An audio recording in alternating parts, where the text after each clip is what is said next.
My son and I want to know what it means to be real Christian men, so we're setting off on an adventure to discover just that. Yep. But we are not alone on this adventure. Along the way, we will be opening 4 letters from elders, wise friends, and my wife, and, well, your mother, right? Mm-hmm. Yeah. These letters will teach us about biblical manhood, press us with questions to answer, and give us a challenge each to complete before the weekend is up. Man, I hope this is not too embarrassing to do. Oh, gosh. Challenge is going to be really tough. That's hard. I'm just going to say right now, I am mad at you for giving us such a hard challenge. Good job. So we haven't read these letters, and we'll be opening them blind as we make our way through this weekend's adventure. Yeah. The question we have is, will we discover the core aspects of being Christian men? So what's in these letters anyways? Well, first, the exhortation. This is where each person will help us understand more about Christian manhood. Next, the question will help Isaac and I dig deeper into an aspect of biblical manliness. And finally, there will be a challenge in each letter. This will be some sort of task we need to complete in order to prove that we are actually willing to live out the difficult parts of Christian manliness. We made it to the site. We made it We to our did. first site. We made it to the monolith. The monolith, it needs a letter being opened. And this particular letter is by our good friend, Jeremy Hoffman. Thank so you. shout out to Jeremy Hoffman. Yep. And this is going to be our first exhortation and challenge and question. So here we go. Let's see. Let's go ahead and open it up. Let's hope that there's nothing too dangerous in this letter, right? Yep. All right, here we go. Dear Lance and Isaac, what is a man? Wow. Where to start? I know this question is pertaining to biblical manliness, but to answer this question in 250 words or less is quite the challenge, no matter the caveat. So let's dive in. Number 1, have clearly defined priorities and values in your life, and deeply know those values before a decision is needed. First priority is love God and study all that He has shown us through His Son's example. Second is love your family and neighbors the same way God loved us. Know what is right before you need that knowledge to answer a question. Number 2, know what biblical love looks like and be manly enough to show it through your actions even though others may call you weak. The world's view of love and what a man should act like are a far cry from the godly reality I hope you seek in your life. 1 Corinthians 13:4-7. Read it, know it, live it, to show the world how a real man acts. It won't be easy, but living a godly life has eternal rewards that far exceed the ridicule you will suffer in this brief life. Number 3, it may sound dumb, but what would Jesus do? Read and understand how the only perfect man lived his life, and do all that you can to imitate that perfection. Number 4, you're already used up my word allotment, but this needs to be said for every young man that may pursue marriage. Love your wife with a biblical love, showing her all the manly wisdom listed above, especially when you feel she is being less than lovable. We all fall short at times, and extend grace and forgiveness every chance you get. A real man does what needs to be done, especially in marriage, even if it is washing the dishes after a hard day's work. Question: who is the most manly person you know, and does he live up to God's expectations? Where does he excel, and where does he fall short? Use that knowledge to grow in your own walk as a man seeking to be more like Christ every day. Challenge: drop your pride every time it gets in the way and let others pray for you.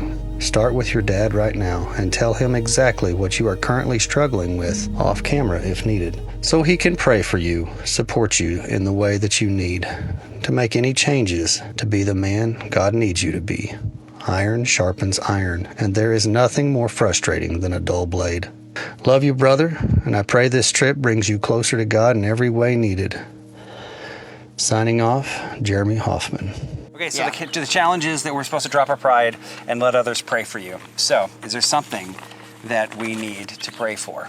I do certainly think that I need to watch my pridefulness. So I think, let's definitely be praying. So let's. So we're going to be mulling over this. We're going to be working as we make our way to our final destination. We're going to need to do these challenges and answer this question. So all right, let's get on the road. All right. We walked off thinking about the challenge that Jeremy issued to us and the question he posed about who we might deem manly. How much did love play into actual manliness? We had some suspicions that forms of submission may be vital to being a Christian man, but we happened upon a turtle and settled in to continue our father-son conversation. Conversations around a turtle. Yep. He was urging us to be manly in love. And I don't think that manliness is commonly associated with love, because you tend to think of love as something that is exhibited by women, basically. Because femininity is more like compassionate and nurturing. And I do think there's something essential to the hardness of maleness and the softness of femaleness. So I guess, I know this is a bit of a cop-out, Jeremy. I'm sorry, I'm gonna have to do it. The reality is that Jesus is probably the most manly man. That's what I was thinking as well.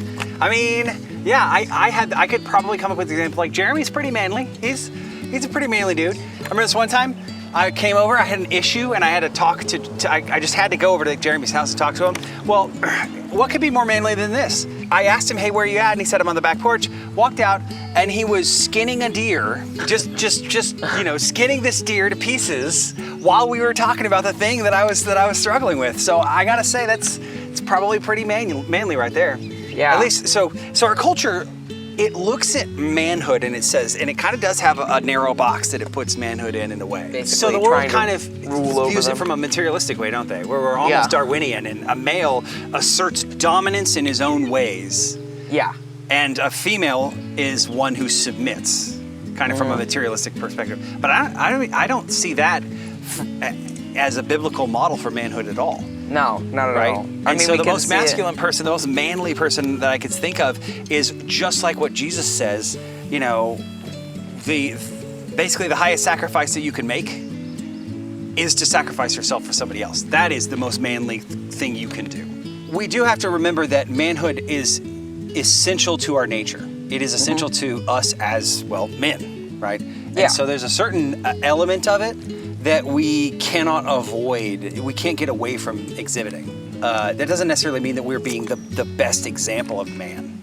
You know what I mean? So yeah, I guess the answer, we answer pretty quickly, the most manly man we know is Jesus, and kind of a short second is Jeremy. Jeremy's a short second to Jesus. Yeah. In manliness. That kind of sounds a bit wrong, but okay. Well, it is what Yeah. it is. After our conversation at the Turtle, we drove off to continue our journey. We might have covered who is the most manly man in our thinking at the moment, but Jeremy had so much to say about love that all we could talk about next was the nature of manly love. Was this going to be a core aspect of being a biblical man? How could something that felt so feminine be core to being a man? Love is an extremely important aspect of being a man. Yeah, that's why he would point to 1 Corinthians, because that's the definition of love. Although we are told also that God is love. He's not saying that love is just, some ancillary part. Defining love on 1 Corinthians and as an aspect of who God is crystallized things for us. We realized that love ran to the bedrock of who we are as persons. It is in our love that you start to see who we really are. And it is in what we love that defines us as men. So we found that love was not confined to masculine or feminine cultural tropes, but rather it was crucial to manhood. But sort of fundamental. A specific type of leadership, because I think that's a really good point. I think leadership is simply having power over other people. Wait. So you're saying that leadership is just being a leader is simply having authority over somebody? Yes, just having authority. That's interesting because it's whether being a good leader or a bad leader. That's the important part. So you've boiled down the fundamental essence of leadership to just one element. Authority. If you have authority over someone, you are their leader. Now, you could be a bad leader, an anti-biblical leader, who is looking out for number one and who is just trying to get what he can get out of those who are he's supposed to be leading. Or you could have a good leader.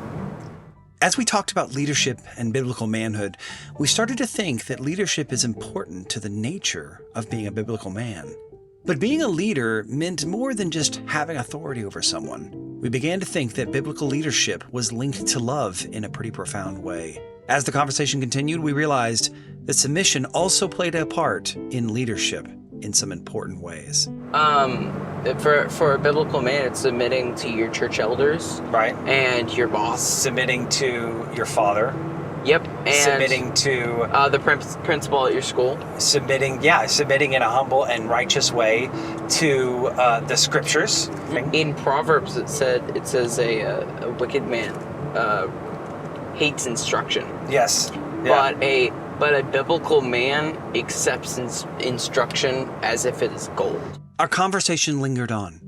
We became more and more convinced that being a biblical man meant loving deeply. But not just loving anything. It starts with loving God with all of our hearts. When we settled this truth in our discussions, it was obvious that this was one of the core aspects of being a biblical man. But we knew we had more to discover. How did submission play into being a man? How about leadership? Were there any other core aspects of being a biblical man? When we arrived in Eureka Springs, the conversation took a break while we explored the beautiful downtown area and the amazing Airbnb we booked for this adventure. Isaac was excited to find a pinball machine at the Airbnb, and the location was fantastic. It gave us easy access to the downtown area. We also enjoyed the overall layout of the Airbnb. It was a nice, well-furnished, cozy apartment that had pretty much everything we needed.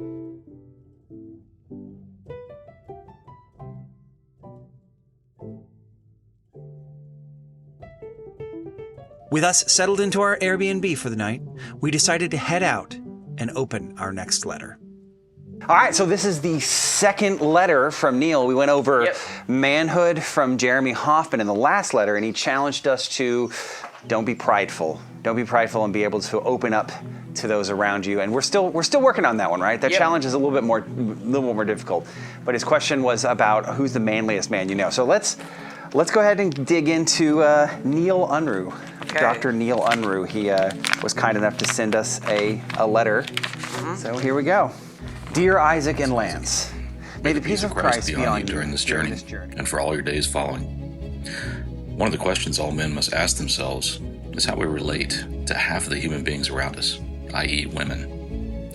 In 1 Peter 5:3, the scriptures exhort our elders to be examples for the flock. It follows then that we in the church should imitate the examples of our elders and look to their qualifications for what manhood is in this area. 1 Timothy 3 describes a ruler of the church as being faithful, the husband of one wife, and able to lead in such a way that the members of his household will follow, one that ruleth well his own house. Titus 1 repeats the theme of faithfulness and adds that a man must hold fast to the faithful word as he hath been taught. This means the elder, who's an example we are all to follow, will hold fast to scriptures and obey the instructions such as Ephesians chapter 5, which describe how a man is to love his wife sacrificially, like Christ loves the church.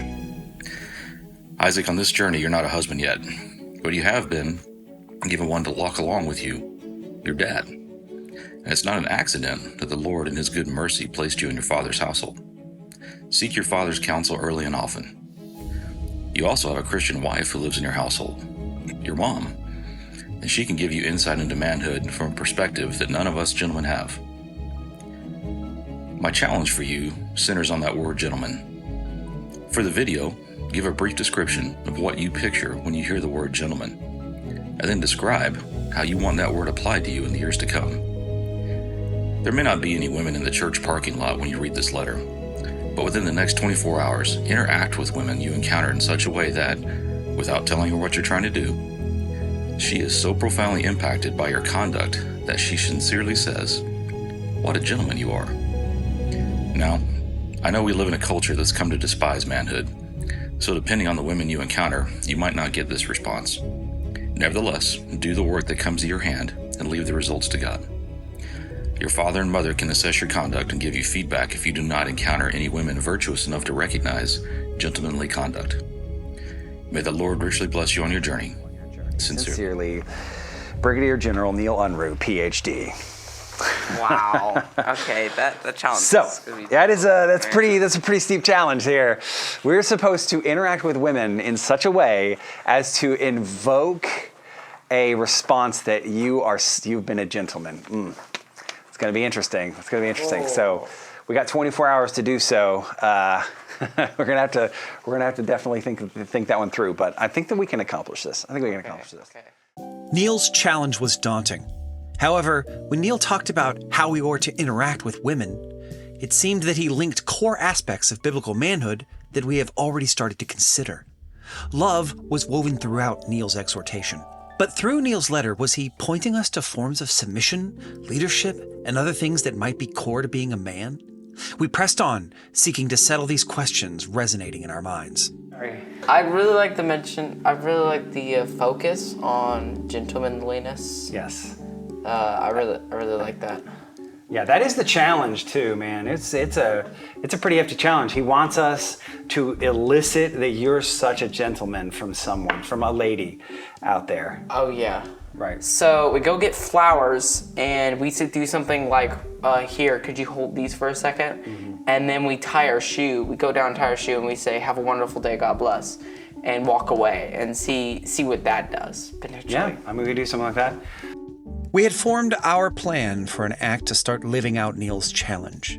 But the conversation continued, and we started getting into leadership and what it might mean to the biblical man. That kind of goes along with what we talked about with the last letter, doesn't it? Yeah, it does.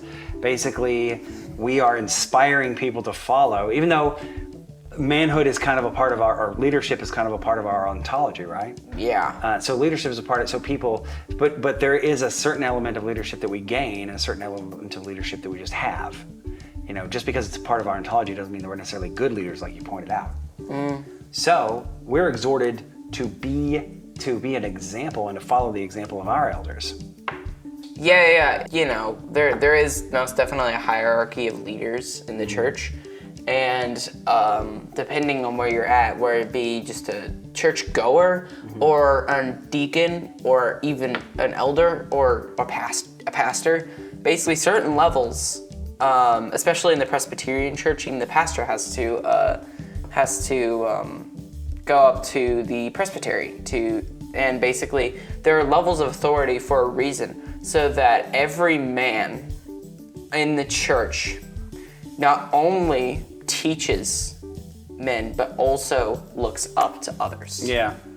Because we ultimately look up to Christ. Mm-hmm. Christ is our ultimate example. And that's kind of what we were talking about here, the hierarchy, where he mentions 3 passages, and they all pertain to church leadership, which describes how a man is to love his wife sacrificially, like Christ loves the church. So that goes back to what we were talking about with the last letter, right? Yeah. And where we as men are to submit just as much as women are to submit in the ways that we're called to submit. As the conversation continued, we delved into the nature of Christian leadership, being sacrificial just as Christ had modeled for us with his life. Christ was the perfect example of not only sacrificial leadership, but of leadership as an aspect of manhood. But Christ taught us more than just leadership, of course. He modeled for us something else we suspected of being a core aspect of manhood: masculine submission. We knew that masculine and feminine submission operated differently within the Word of God, but also that there were definite similarities. We suspected that the main difference was who each one was called to submit to.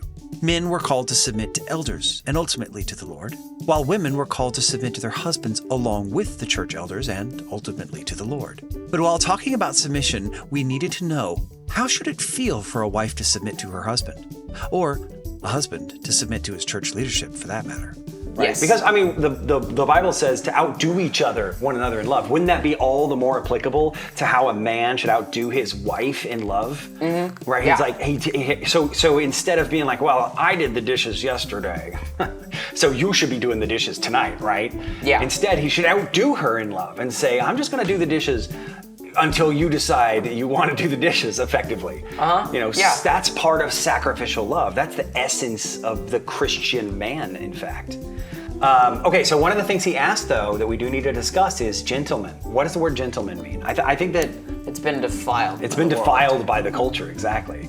If Christianity and if a true biblical patriarchy were not to exist, then the woke people and the people that basically say down with the patriarchy, they would be totally correct. Because according to a purely materialistic standpoint, a leader is someone who has power over someone else, and they take what they want.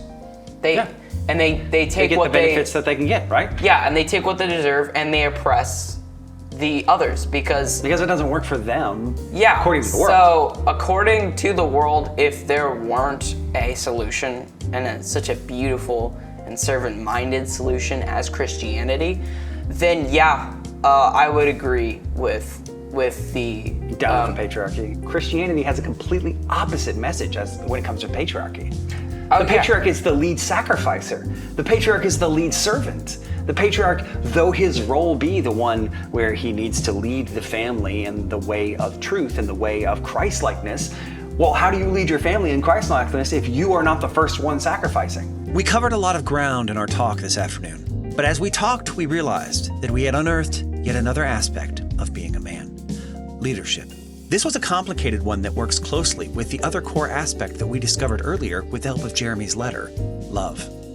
One cannot lead biblically without first loving biblically, as we are coming to find.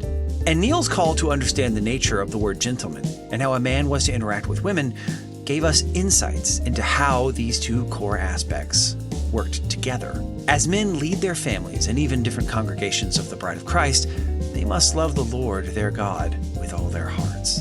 But knowing these two core aspects brought up more questions. How does masculine submission play into this exactly? Is masculine submission core to being a man? Is there yet another core aspect that we could be missing? We trekked on in hopes of settling these questions rolling around in our minds. But before we could answer these questions, we had a challenge to engage with. yeah. So about that lady that you gave flowers to, how did she respond? She was like, "Oh, you made my day. That's awesome. Thank you so much. You're such a sweetheart." And that main comment, I think that counts as being as saying I'm a gentleman.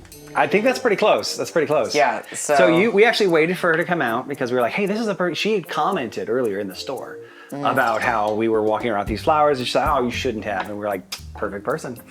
Yeah. Person. She was going to respond well. She's going to know. She's going So to recognize. we it. waited in the car, and when we saw her come out, we were like, "Oh!" So I ran over and I gave her the flowers, and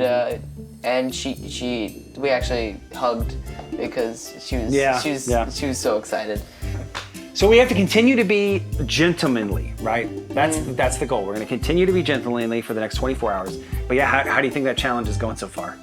A little bit rough. Well, for me, it's going pretty good. Oh, for you, it's good.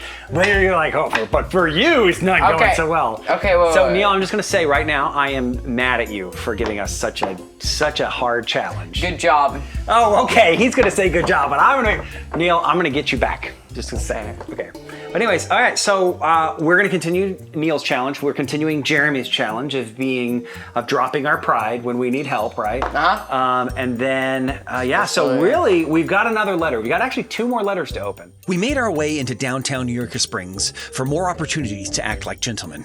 We held doors, offered umbrellas, and gave away more flowers. All of this was good in a small way, yet we couldn't help but think that living the life of a gentleman meant way more than that. As we worked through this challenge, we knew that the real challenge would continue with us applying the 2 core aspects of biblical manhood we had uncovered so far, along with any other aspect we might uncover as we continued this weekend. With a good start on Neil's challenge and Jeremy's challenge still in our minds, we decided that it was time to head out to open John's letter. All right. So here we are in a nice picturesque location here out at Eureka Springs. There is an interesting little shrine-like thing down there. Yeah. That we found. We kind of wanted to go down in there, but turns out we can't. Can't go down in there. It's full of water. And we are now going to open John Nadig's letter. You ready for this, Isaac? You ready to open John Nadig's letter? Oh gosh. Yes. Keep in mind, we haven't opened any of these letters. We don't know what's the content of them. So here we go. Yeah. All right. Let's see. Okay. So, we got a little pamphlet. Peacemaker's Pledge. We went over this at church not too long, or a few months ago. Actually, I remember this. Okay. So, all right. So here we go. We're going to go ahead and read John Nadig's letter. Lance and Isaac, of all the questions, I got the one that most resonated with me. How should a man relate to his church and family? Being an elder, it's only fitting for me to start with the last two church membership vows. Number 1, do you promise to support the church in its worship and work to the best of your ability? Number 2, do you submit yourselves to the government and discipline of the church and promise to study its purity and peace? These two vows cover service and unity. I'm going to focus on the second half of the last vow, quote, promise to study its purity and peace. I may answer this question differently than expected. I could talk about the quote-unquote one another's in the Bible, or being a servant leader as a man, or modeling Christian living. However, I want to cover something that we are bound to experience in all relationships, even in the church and family: conflict. So how should one handle conflict in a way that glorifies God? The enclosed Peacemaking Principles pamphlet is an excellent summary of the book The Peacemaker by Ken Sande, and dramatically shaped how I view biblical reconciliation. Not necessarily avoiding conflict, but navigating conflict in a way that glorifies God. Furthermore, I learned it is critical to take responsibility for my role in the conflict, small or large, and confess it to not just God, but also to those that I sinned against, by getting the log out of my eye. Finally, forgiving is not simply an event. It is also a process, living it out and not harboring bitterness in my heart. Read through the 7 A's of confession and 4 promises of forgiveness on the pamphlet. I have found these to be an excellent barometer for determining whether my confession or forgiveness is hindering restoration of a healthy relationship. What does it mean to be a man in the church and family? To serve others willingly and sacrificially, and be a model of peacemaking by seeking unity in all relationships. Question. Pick one of the 7 A's or 4 promises of forgiveness. How is reconciliation after a conflict more difficult if an individual omits this when one confesses to or forgives another person? Challenge. Is there someone in your life that you think models biblical peacemaking behavior well? Call that person and tell them. Oh my gosh. Oh my gosh. Oh, John, he's really, so we're gonna have to have a phone call with somebody. Okay, thank you so much, John. That was awesome. Yeah, okay. We got a challenge each of us have to do. Each of us. Yeah, we have to call somebody who we think models these behaviors, and we got to talk to them about it. Honestly, I think we should do it in the most creepy place possible. We're not going to do it in a creepy place. We're going to do it back at the. I want to do it down there. Oh my gosh, Isaac. I want to do it there with the little drips and yeah. But we also have to answer this question. So I say we go and we figure this stuff out. Okay. And then we work through this challenge. Okay. All right. Cool beans. Yep. John challenged us to be peacemakers, and his letter was backed with humbling truths. Being filled with pride is most certainly not the way of a biblical man. Could it be that the act of intentional peacemaking would help us uncover yet another core aspect of biblical manhood? We settled in at an outdoor seating area at the restaurant Base Camp in order to get into it. Earlier, John was talking when we opened the letter first. He talked a lot about what a peacemaker is, and so before we actually do the challenge of figuring out what a peacemaker is, or calling someone in our lives that we believe are peacemakers, I think we kind of got to go through this resource right here. Yeah. He was saying that we need to pick one of the 7 A's or 4 promises of forgiveness. So what are the 7 A's? Tell me what 7 A's are. The 7 A's, they are sourced from Matthew 7:13 through 5, 1 John 1:8 through 9, and Proverbs 28:13. Address everyone involved. Avoid the words if, but, and maybe. Admit specifically. Acknowledge the hurt. Accept the consequences. Alter your behavior. Ask for forgiveness. So those are the different 7 A's. So we're going to pick one of them, or the 4 promises of forgiveness. What are the 4 promises of forgiveness? The 4 promises for forgiveness, based in Matthew 6:12, 1 Corinthians 13:5, and Ephesians 4:32. I will not dwell on this incident. I will not bring up this incident up to use it against you. I will not talk to others about this incident, and I will not allow this incident to stand between us or hinder our personal relationship. So the question we need to ask is, how is reconciliation after a conflict more difficult if an individual omits this I know which one. when one confesses or forgives another person? I want to do the 6th A. Okay, which one Alter is that? your behavior. and that's a really good point. How is it more difficult? If you address everyone involved, avoid the words if, but, maybe, omit specifically, acknowledge her, accept the consequences, ask for forgiveness, all of that is null and void if You don't nothing alter your behavior. changes. Yeah, if you're just like, so basically what you're saying at that point is, and this is really poignant, by the way, like especially in a marriage, especially as a patriarch leader in a marriage, with your wife, you are trying to be Christ-like. It's easy to not alter your behavior. It's easy to look at that and be like, you know what? Just as long as you get to the point where she's back in peace mode, where she's like, okay, I'm not upset anymore. That's oftentimes what you can find yourself falling into a trap. Just like, make my wife happy. It doesn't matter what I need to do. I just need to make her happy. You know what I mean? And that is a dangerous trap, because what that ends up doing is it slowly makes things worse over time. We talked about the nature of forgiveness and the nature of being a peacemaker. As the conversation flowed, we realized more and more that a man can't be a truly biblical man unless he fully submits to God, His Word, and His church. It became clear as we outlined the answer to John's question about reconciliation that it is harder when one omits the parts of peacemaking that John brought up in his letter. Peacemaking required true submission to Christ and His Lordship in our lives. True men submitted when and where they are called to. And submitting to God is key to truly loving and honoring Him. Isaac and I saw many examples of men in our culture that go their own way. They forge their own vision of manhood off of a hyper-free, brute force-focused manhood. But this was not the biblical model we could see before us with the help of our brothers in Christ here. We knew that submission looked different between men and women. Of course, the Bible is clear on that. But when placed alongside the other 2 core aspects of biblical manhood that we uncovered before now, love and leadership, we knew that submission could not be left out. We couldn't help but think that perhaps there was still yet another core aspect for us to discover this weekend, though. So that kind of does answer his question pretty well. So the next thing we need to cover is the challenge.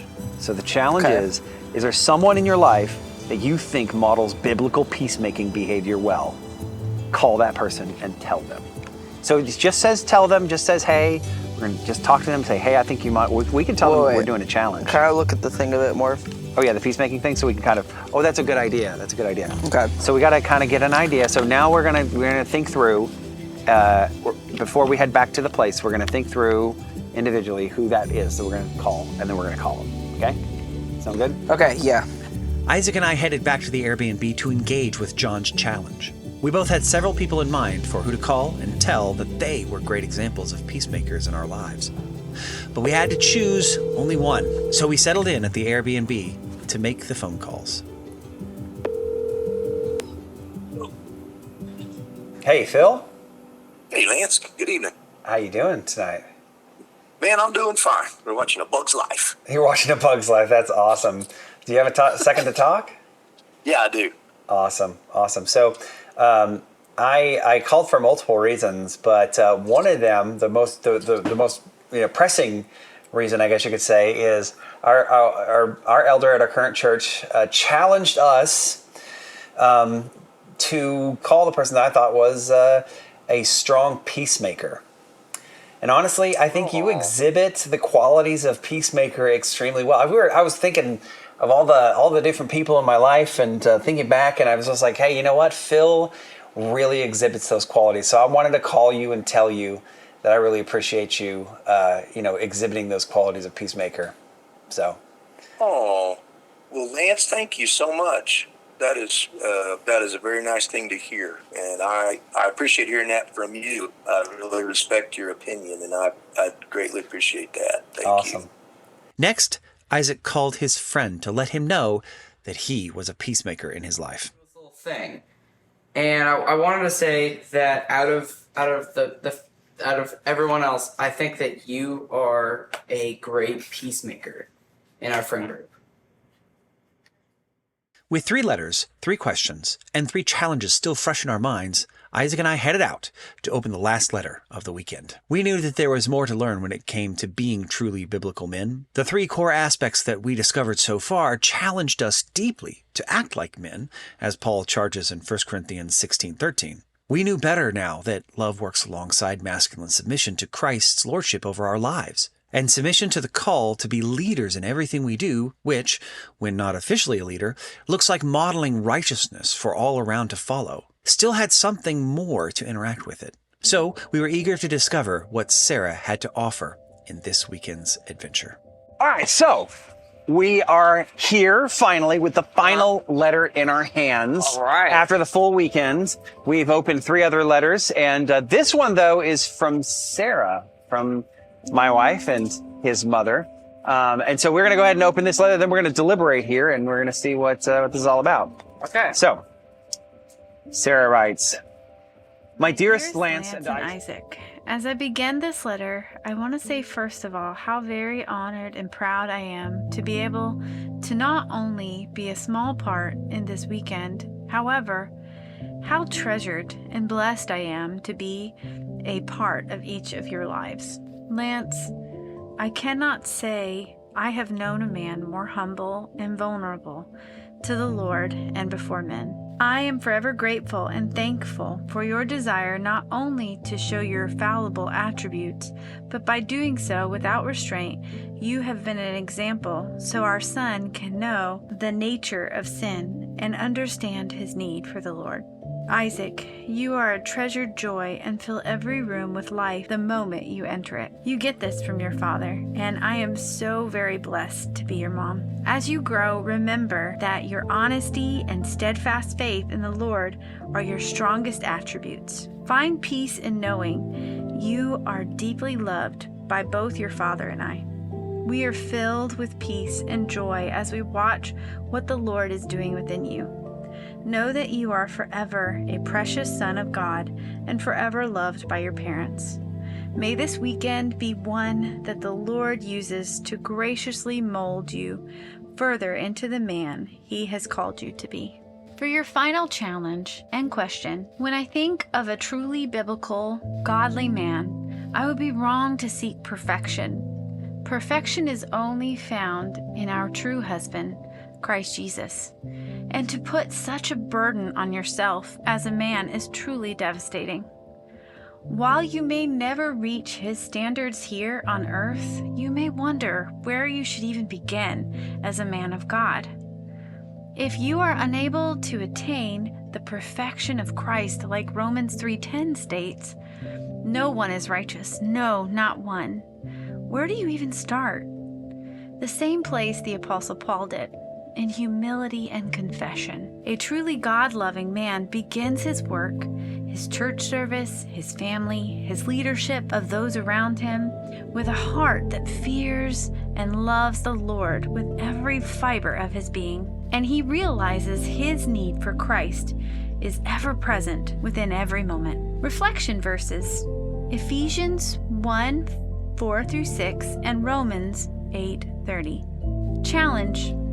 Number 1, read The Calvinist by John Piper and answer, how does this poem display biblical manhood? Step 2, spend time in confession on your own, off camera if needed. Step 3, find or purchase an item for each of you that displays all of the things that you have learned this weekend, aka servanthood, gentlemanliness, forgiveness, and humility in leadership.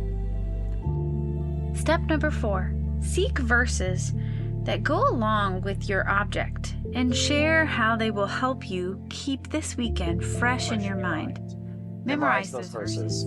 Pray together over this weekend. I love you both forever. Sarah. aka Mom. It was obvious to us that with Sarah's letter, we were being offered the last core aspect of being a man that we were to discover this weekend: humility. We set off to do Sarah's challenge and answer her question while we meditated on the scriptures that she offered us. Ephesians 1 and Romans 8:30 reminded us of God's sovereignty and love in election. But this pressed us even more to recognize that Christ-like humility is absolutely core to being a biblical man.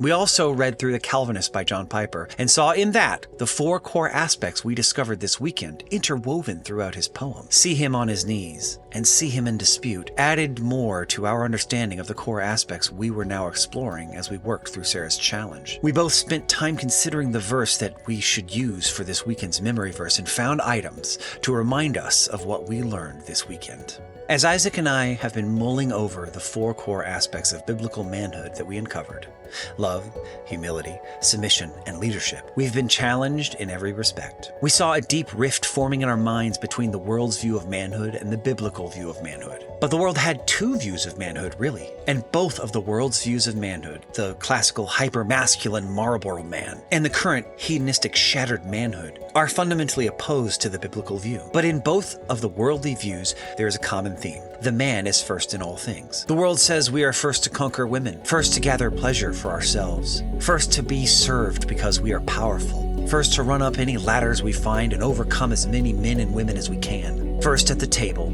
first in the boardroom, first on the rankings. If we are not first, well, then we're not real men. But as that vision was constructed in our minds, the Bible shot it down by telling us that the first shall be last. Then we were guided to understand what the Bible has to say about manhood. And we found that, seemingly at first paradoxically, there too, we as men are to be first. But the words of the Lord do not come up empty. The verse telling us to be last is true not because we are to seek to be small and defeated. That is not the essence of biblical manhood. It is in the kinds of firsts that we are called to. Men of Christ are to be first as Christ was first. And to the world, this can look a lot like being last. We are to be first to sacrifice, first to the Lord's Day worship, first to the Lord's table, first to the dishes, first to the work, first to repent and call his followers to repent, first to call on God in prayer and call others to prayer, first to love through patience and call others to patience, first to fight for what is good, first to defend our family from evil, first to the word of God and to give others the word. We are not called to be weak, but strong. We are called to take and hold power just as Christ did, but not the worldly view of power. We are called to be first because Christ was first. The power that we are called to take is the power of the Spirit working through us, to be first to lead our churches, nations, communities, children, wives, and fellow men to act like Christ, who was first to the cross and firstborn among the dead.